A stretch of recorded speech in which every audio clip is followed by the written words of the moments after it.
It's the Mike Tech Show, show number 867. Hello, everybody. On tonight's show, I'm going to talk about solving host and email issues by using great websites to troubleshoot the issues. And I'm going to talk about this because I've had a lot of clients running into various problems that I will weave into the discussion.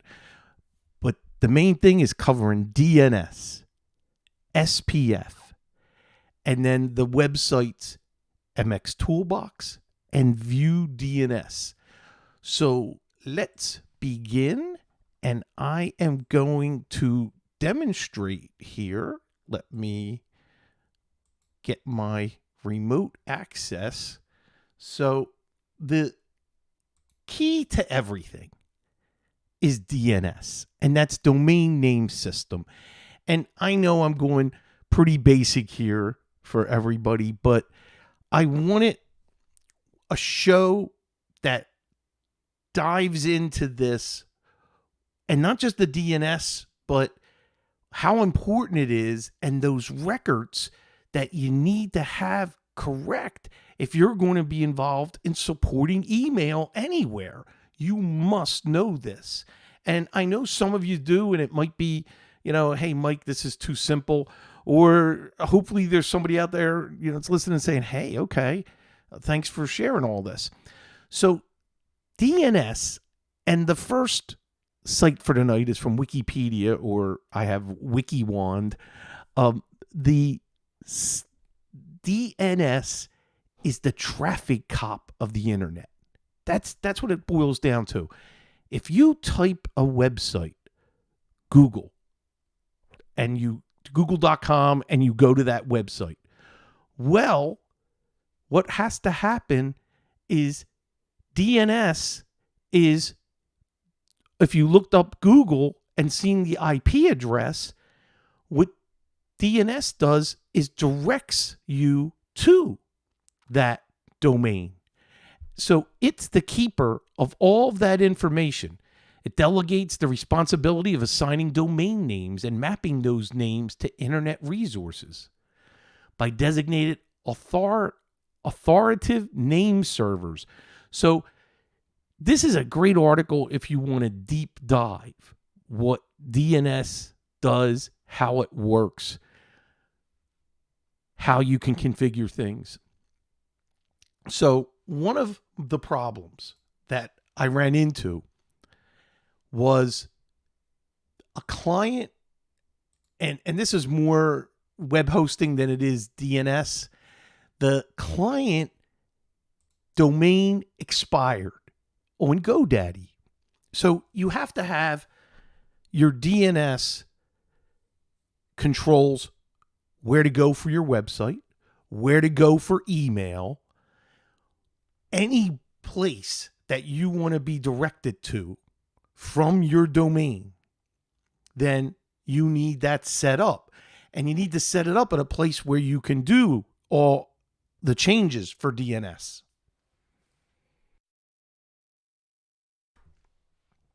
So I like GoDaddy for the domain name, for purchasing it, and for controlling and editing the DNS entries. I like my clients to do that. Any client that I take over for a new account, or let's say they're setting up a new company and they need a domain name, I guide them to GoDaddy and I have them log in under their name and set it up. Because what if something happens to me? And this happens a lot. You heard me talk about this, and other MSPs have had this problem where you can't get access to that because their web provider took control. Their IT support that they had won't release the access to it. And that's a big problem. So I like to have it all under my client, and then I give myself access. So then what I do is I go and I then can access all of their entries through my GoDaddy account. So that's the best way to handle that. So I'll go in, invite myself once I'm in, and then I have two-factor authentication set up for myself, and then I can log in, and then I have access, and I can edit or make changes, whatever I need to do. That's the best way. And I've had to do that where I've had to give access for my MTSconsulting.net and for give me a second here. Oh. Hold on.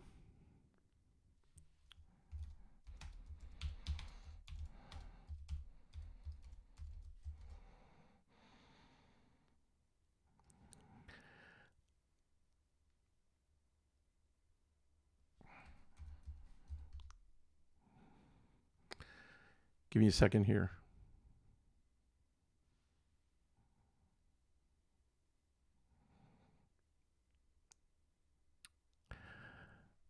Like that, Taz isn't listening. Okay. All right. Let me unpause.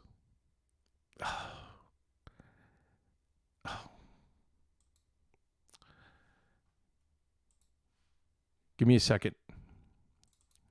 I hate this. That's why I paused the audio recording, but now you're seeing how the sausage is made, and I got it. I can't believe I couldn't think of his name. Now I got it. It's Matt Rodella. And Matt, if you're listening, I apologize. So I've had to give access to Matt Rodella, who he is the master of all things websites, and he hosts my MTSconsulting.net, and I've also used his software to design and set up my website, and obviously with his help, and he's the man. And I'll make sure there's a link so you can contact Matt if you need help. So that I had to give him access and delegated access to my GoDaddy so he could get in and edit and take care of a problem that I was having. So now I need to know, what is the best way of managing your clients for domains that are expiring? So I did not get notified. My client swears they didn't.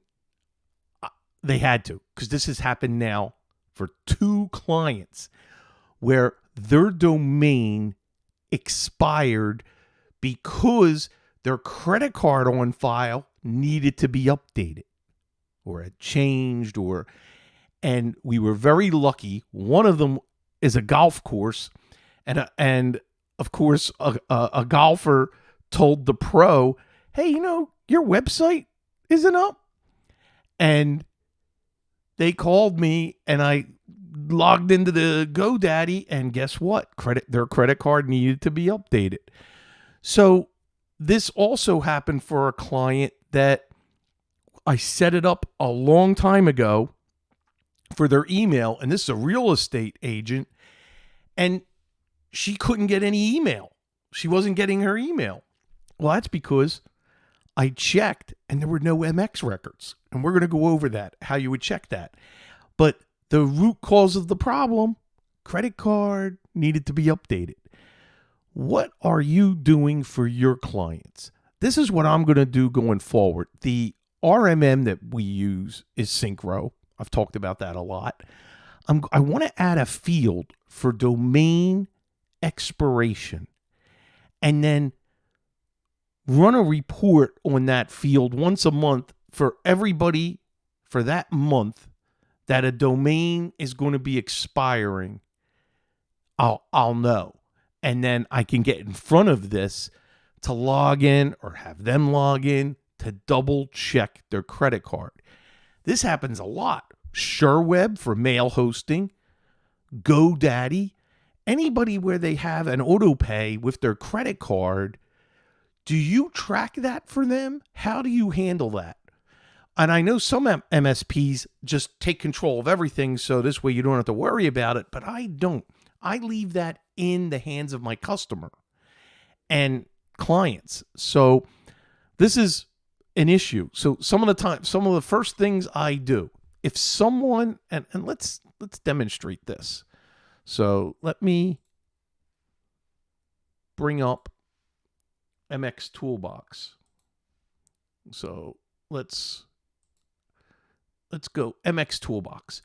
So I'm going to type mhsconsulting.net, and this is going to bring up a couple things. So that's the domain for my MHS Consulting.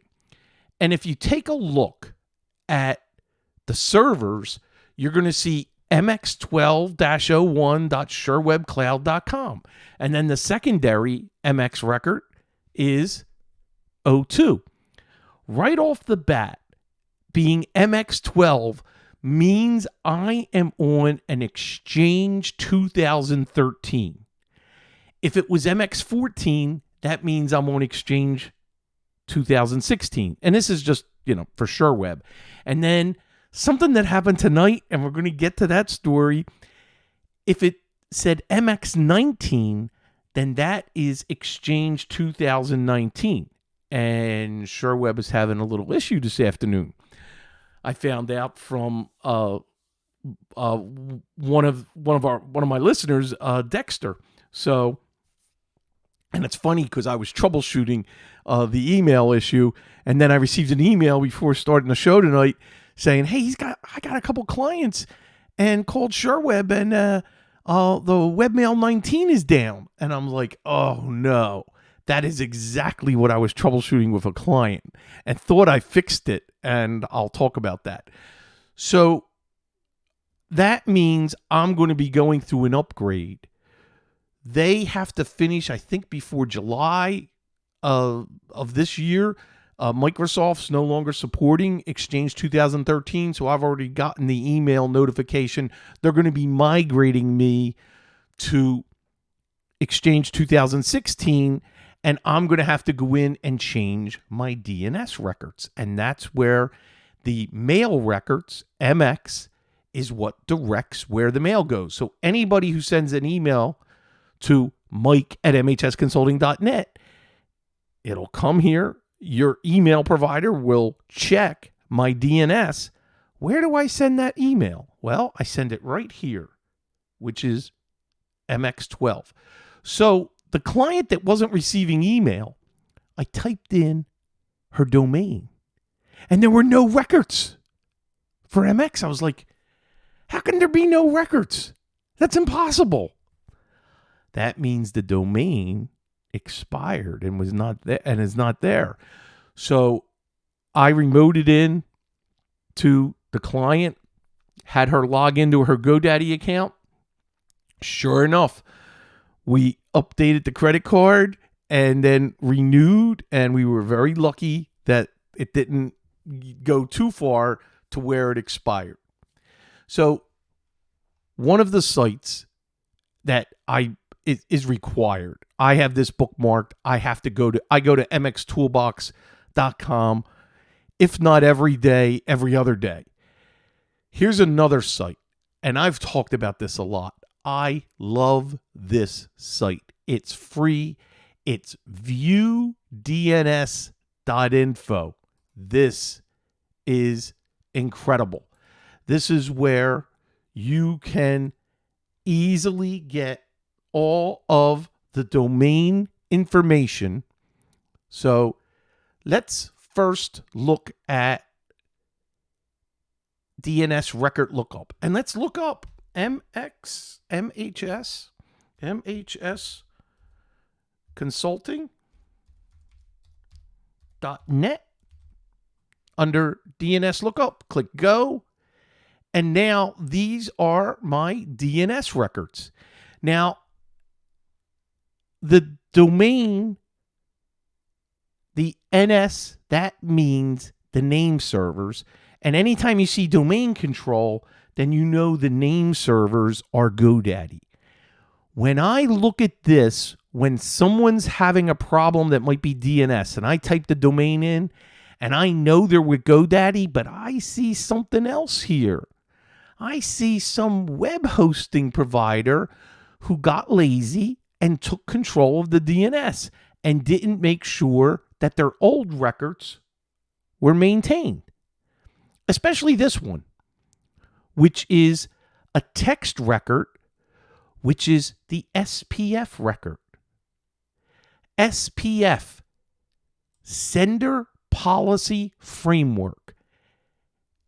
This is what is used to kind of prove that you are who you are. It's an email authentication method designed to detect forging sender addresses during the delivery of email. So now I see that, and I see my SPF record. That's another problem. If you don't have the SPF record, GoDaddy will reject your email.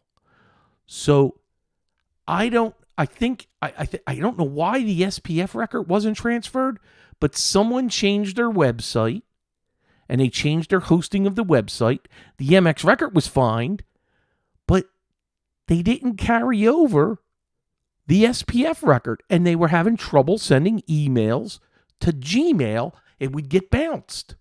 And I looked at that bounce message and I'm like, oh my, no SPF. So in the bounce message, so the first thing I do is I run their DNS. There's no SPF record. And that's a text record when you see type. And okay, so now I go in, SPF, I see it. I don't see it. I know there's SureWeb. The SPF has to support the IP address or the domain names for mail from the mail host. That's where you get that. And with SureWeb, there's 3 of them. There's for Exchange 2013, 16, and 19. So there'll be 3 different SPF records, and you need to have that exact.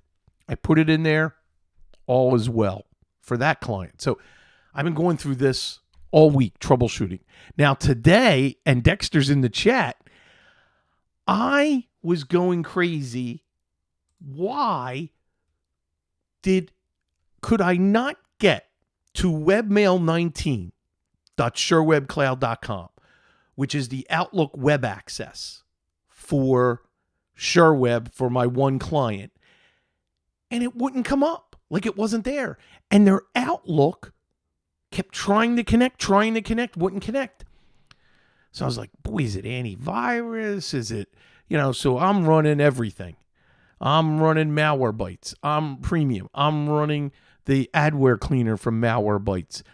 I then changed their DNS because I said, aha, maybe it's a DNS problem with their internet provider. And I changed the DNS to 8.8.8.8. No joy. I have them reboot their router, and it started working. I was like, hey, I was right. I just needed the DNS to take effect, and I was like, hey, I was right. And then I'm all done with the client, and it's all solved. And I mean, just a couple minutes right after that, I get an email from Dexter saying, hey, you aware of a SureWeb problem? I got some clients with, on server 19 that's having some issues. And I was like, oh my. I said, that's exactly what I was troubleshooting with a client. And as you've seen, I identified I'm on the server 12, so I'm not having an issue. But server 19 were having some issues. And they had a DNS issue on their side, and I believe that. So that was now I'm all set. And it's funny, I called my client back after I read Dexter's email and said, just in case it happens later tonight and they're having an intermittent problem, but it's a SureWeb issue. here's what really, I'm surprised. I have a few clients on 19 and nobody called me except this one client. I'm really shocked that there would be an outage because I got so many clients on SureWeb. And to have that happen, just really surprised. Hey, if you got to back up your systems, your clients need a reliable backup, use MagnusBox. I can't live without them. Just you hear talk about these the certain websites that I use. I use SureWeb for email. For backups, I don't have to worry because I set it, forget it, and I can check on one pane of glass, one website for all of my clients and all the devices that are being backed up with MagnusBox. You can back up Office 365, SharePoint, every server, Windows Server, every version, Windows 10, Windows 11, Linux, Synology devices, everything. And if you go to magnusbox.com right now, you can try it out for free. Kick the tires, check it out, and you get all the same features as we partners, as we have it.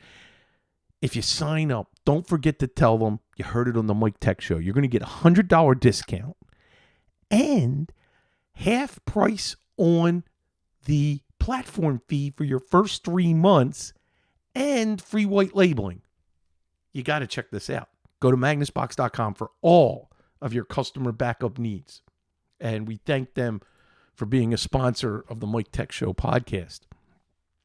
So my job here is to arm you with all of the information that you might need to help diagnose problems. And we can.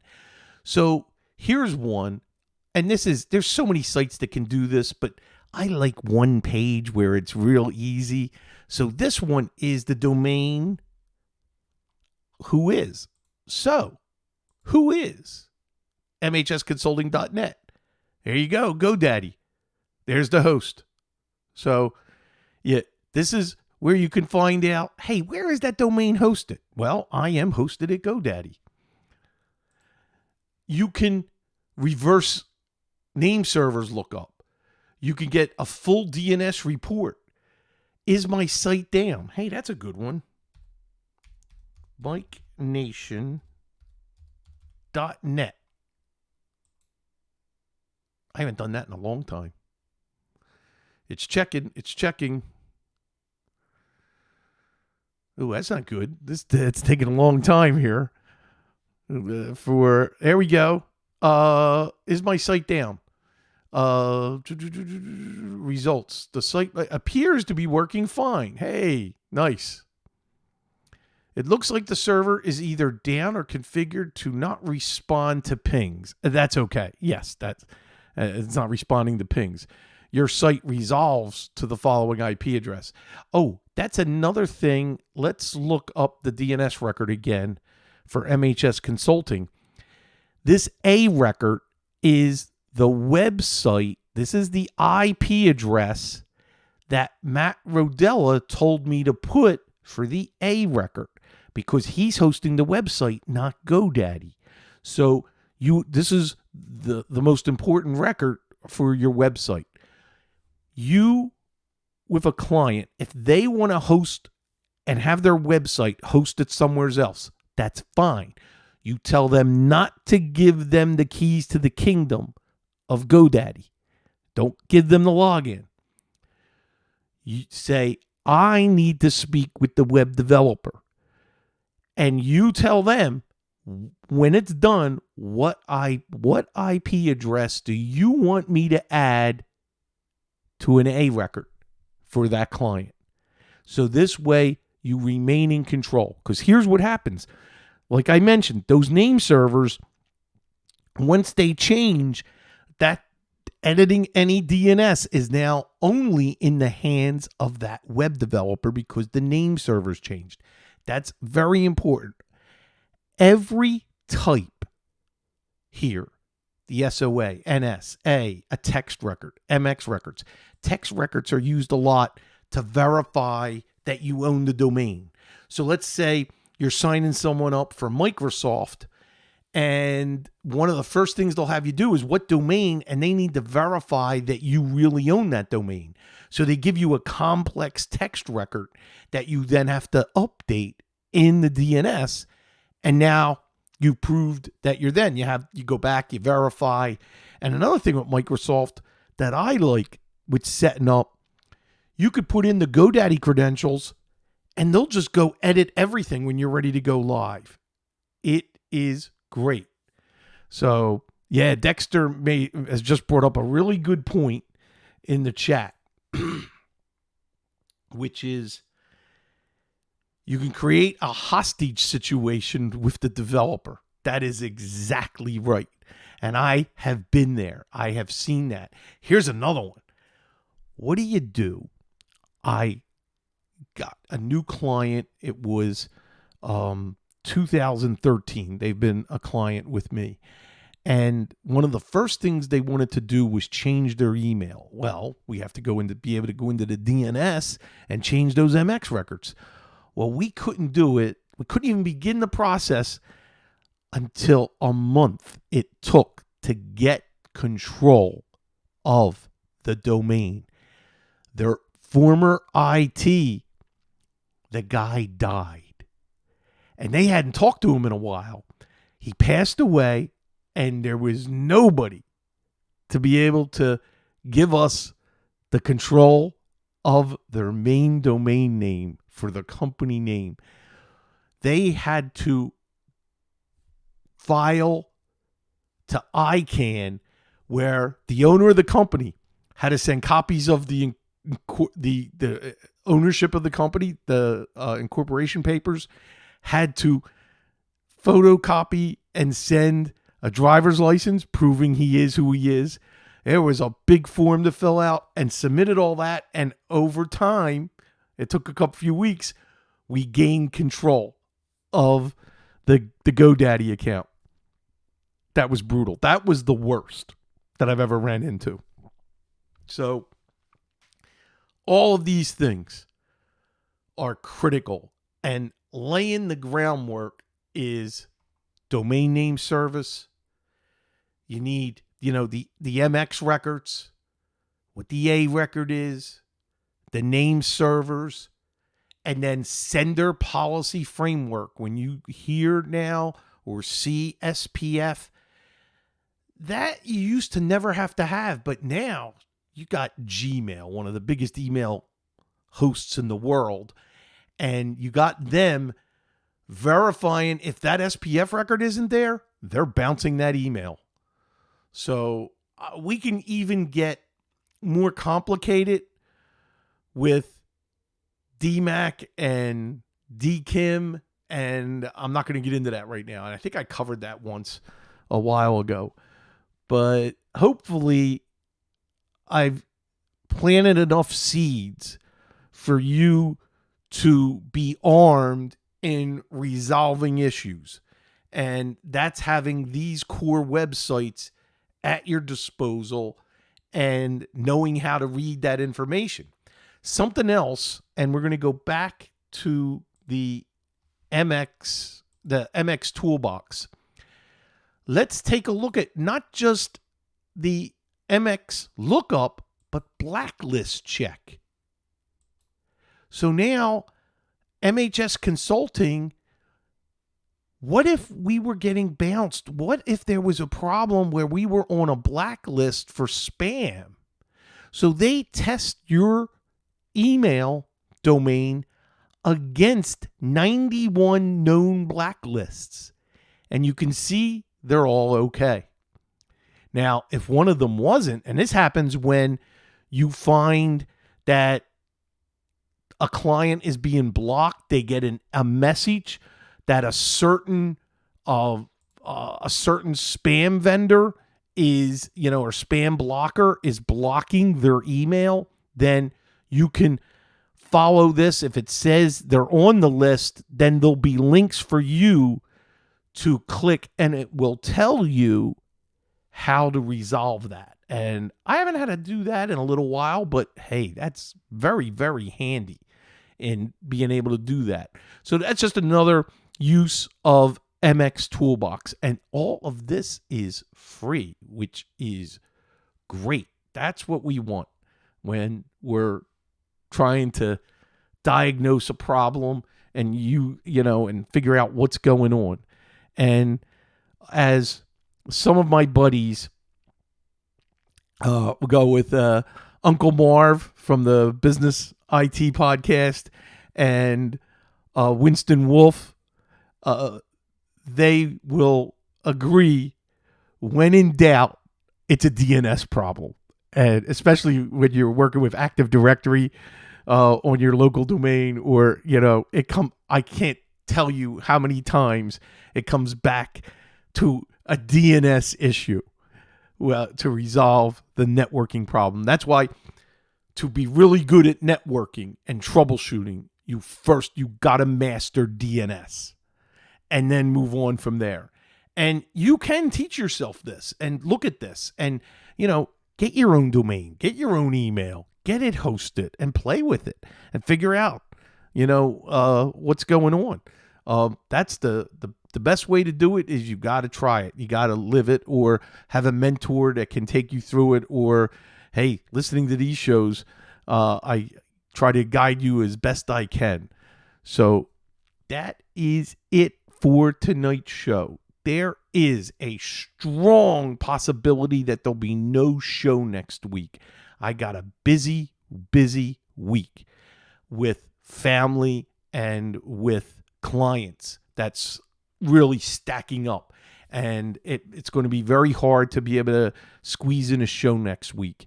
If I don't, I'm going to do one early the following week, because I'm traveling the following week after that. So between the 2 weeks, I will figure out and do a show. It may surprise you. It may be a Sunday, or it may be a Monday the following week. So it may be May 8th or 9th. It's very possible, because the 10th, 11th, 12th, and 13th, I'm traveling with my youngest son.